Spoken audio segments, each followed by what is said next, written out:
The Prime Minister has sought to win over voters at the Liberal Party's campaign launch in Brisbane with a new pitch to ease the housing crisis. Joining us live now is the Liberal MP and member for Wentworth, Dave Sharma. Dave, good morning to you. So let's start there. The Prime Minister, he's not at all popular in Wentworth, which is why he hasn't campaigned with you. But he says he'll change if he manages to win a second term. Is that enough to win over the people of Sydney's East? Well, I think what we need to win over the people of Sydney's East, the constituents of Wentworth, Peter, is the better policy offering, the better government offering, and more certainty and stability. And I think on any of those metrics, we've got a better offering than Labor under Anthony Albanese and the Labor Greens government, and we've certainly got a better set of metrics than under independents who don't have policies, they don't have costings, they don't have anything much more than slogans on a whole range of issues. And that's really the choice that voters in Wentworth facing, as they are in similar seats right around the country. Yeah, I mean, you did point to the policy announcement there. One of them came at the campaign launch yesterday, as we know. Problem is, though, more than 1 million people have already voted. So is it too little too late? No, I don't think so. I mean, look, this is the challenge with early voting, obviously, that, you know, there's people voting who've already postal voted, there's people who've already voted at early polling, but by far, and including in my own electorate, the vast majority of votes are still to be cast. And it's natural that you don't announce all your policies on the first day of the election campaign. It's natural that you stagger them and put them throughout.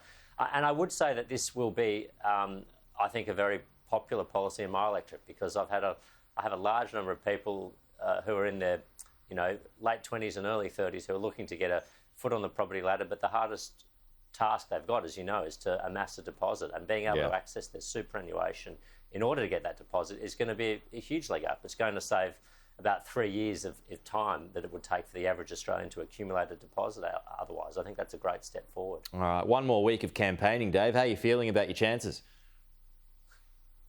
Well, look, I'm feeling energised, Peter.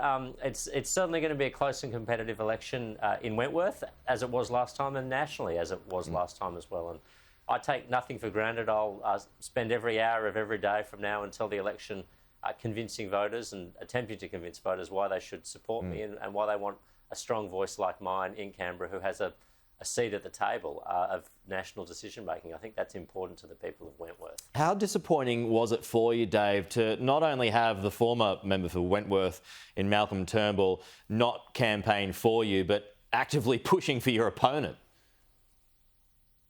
Oh, look, I don't put too much stock in it, Peter, to be honest. I mean, you know, Malcolm Turnbull's a private individual now. He said he's staying out of politics. I respect that decision. And ultimately, look, in 2019, I got elected on the basis of my own person and my own brand and my own offering and my own policies. And that's certainly what I'm expecting to do now again. So you don't need him to be helped or...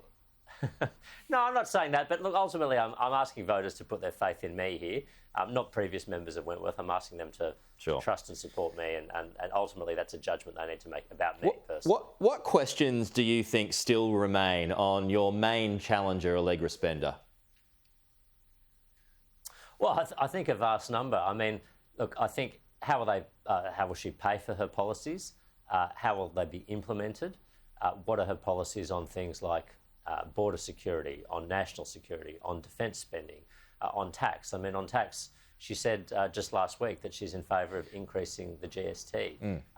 She said as well that she's in favour of eliminating stamp duty, which I presume means an increase in land tax. But none of these details are explained. If you go to her website, you can't find any of this information, and she's not talking about it. Now, I think if you're putting in a Member of Parliament, you need them, and you need to know what their views are on any number of issues, not the least of which is which party are they inclined to support to form government in the event of a hung parliament or a minority government. And that's something that she steadfastly and consistently refuses to answer. Yeah, I mean, you identified some of the points there, and also wants business to pay less tax. I mean, is she stealing your thunder with some of those policies, though? Because it's not exactly left thinking, is it? Well, but I think it's sloganeering, Peter. It's a form of populism. That's what it is. It's very easy to say, you know, we want, you know, more cake for everyone, but you actually have to talk about distributional impacts of this, and also how you're going to pay for any new promises as well. That's what governments do. They cost their promises. They cost their policies. They put it out to the Parliamentary Budget Office. They tell voters what the trade-offs are going to be. But independents sort of just offer manna from heaven and say it's no one is going to be worse off, no one is going to be impacted by this. That's fundamentally untrue. And I think any Australian who thinks seriously about this election will know that to be the case. Okay. Dave Sharma, as always, thank you for your time. We'll talk to you again soon. Thanks, Peter. Have a good week. And same to you.